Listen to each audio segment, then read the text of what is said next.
और स्वयं का संविधान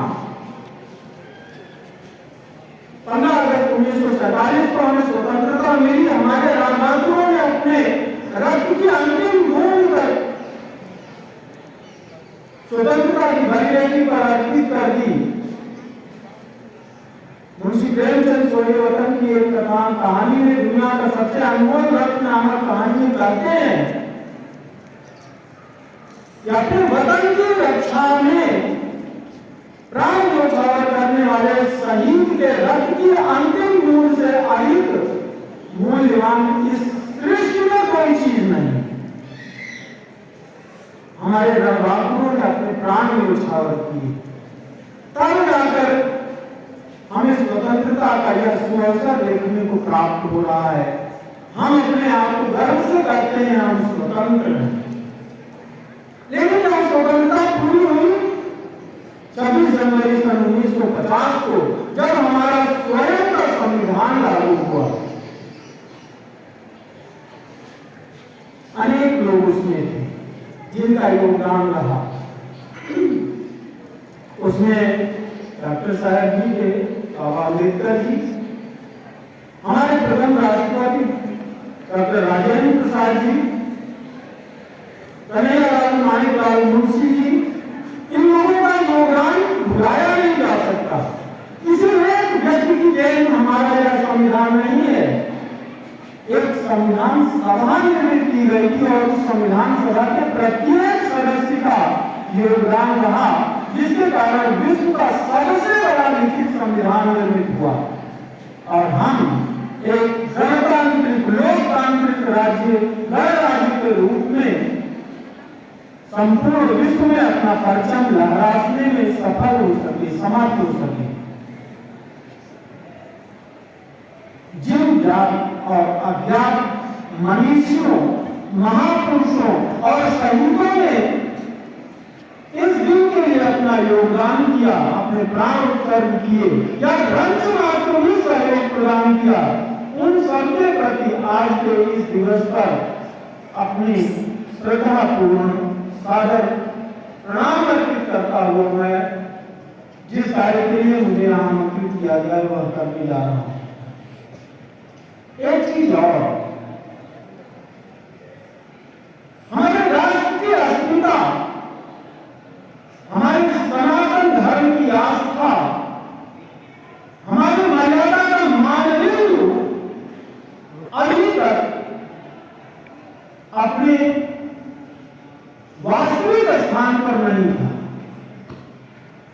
आज कितने हर्ष की बात है कि 500 वर्षों की अनथक लड़ाई के बाद हमारे रामलला अभी कुछ ही दिन पहले 3-4 दिनों पूर्व अपने स्थान पर, अपने गौरवपूर्ण स्थान पर विराजमान हुए हैं। आज के दिन इस गणतंत्र दिवस की बहुत ही अच्छी उपलब्धि है। उस दिन को इस कृत्य को याद करके हृदय गदगद है। आप सबका भी होगा। आप सबको गणतंत्र दिवस की ढेर सारी शुभकामनाएं। यहाँ पर मंचस्थ महानुभावों के परिचय के लिए बुलाया गया था। आप देख रहे हैं ठीक बीच में इन कुर्सियों में जो बीच वाली कुर्सी पर बैठे हुए हैं, हुए समाज को दिशा प्रदान करते हुए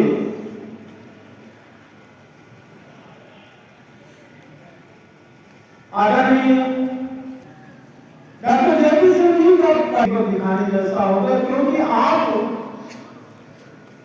अहर्निशम सेवामय के भाव के साथ चिकित्सा कार्य में अपने जीवन को समर्पित कर चुके हैं और उसके बीच से भी समय निकालकर महर्षि अरविंदो सोसाइटी से जुड़े हुए हैं और समाज को शारीरिक चिंता और इधर मानसिक स्वास्थ्य, शारीरिक एवं मानसिक स्वास्थ्य का संतुलन बना रहे। समाज अपनी अग्रणी भूमिका को पहचान करके आगे बढ़ सके, इस कार्य के लिए आप सन्नद्ध रहने वाले योद्धा हैं। और हमारा यह सौभाग्य है, आपका यह सौभाग्य है कि इस विद्यालय की प्रबंध समिति के आदरणीय अध्यक्ष के पद का दायित्व भी आप निर्वहन कर रहे हैं। इस विद्यालय परिवार की ओर से आपका स्वागत, अभिनंदन और वंदन। यद्यपि यह विद्यालय आपका ही है, फिर भी आप यहाँ आए, हम सब कृतज्ञ। उनके ठीक बगल में यह विद्यालय जब प्रारंभ हुआ था, कुटिया से प्रासाद तक की जो यात्रा हुई है वह हम सब ने नहीं देखी, लेकिन जिसने देखी वह नींव का पत्थर आज यहाँ विद्यमान है। इस विद्यालय के संस्थापक प्रधानाचार्य आदरणीय श्रीयुक्त दयाराम जी यहाँ पर आज पधारे हुए हैं। आप सभी लोग उनसे सुपरिचित हैं।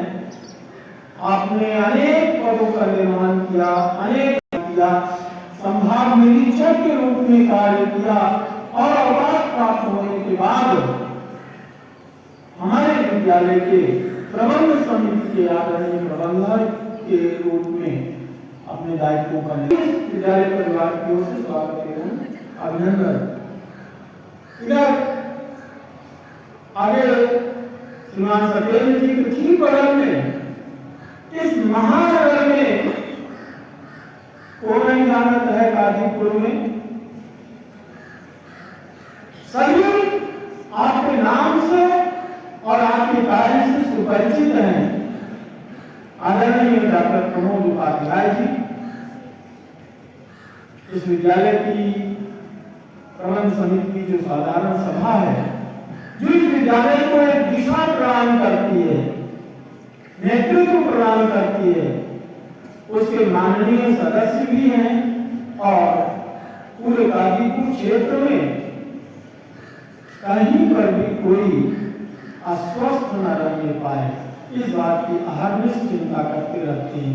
ऐसे आदरणीय डॉक्टर प्रमोद उपाध्याय जी को भी आज के इस कार्यक्रम में अपने बीच पाकर यह विद्यालय परिवार हर्षित है और आपका स्वागत, अभिनंदन और वंदन करता है। आए हुए अन्य गणमान्य जो भी हैं उपस्थित हैं, उन सभी का, आचार्य परिवार का, आचार्य दीदियों का और सबसे अधिक अपने नानी मुन्नी भैया बहनों का स्वागत और अभिनंदन। इस प्रकार के कार्यक्रमों में उपस्थित होकर इन कार्यक्रमों की उपादेयता क्या है, प्रासंगिकता क्या है, इस बात को जानने और समझने की जिज्ञासा जिनके अंदर है, ऐसे इन भैया बहनों का भी स्वागत और अभिनंदन। और इसी के साथ मैं संचालक महोदय से आग्रह करूंगा कि वो कार्यक्रम को गति प्रदान करें।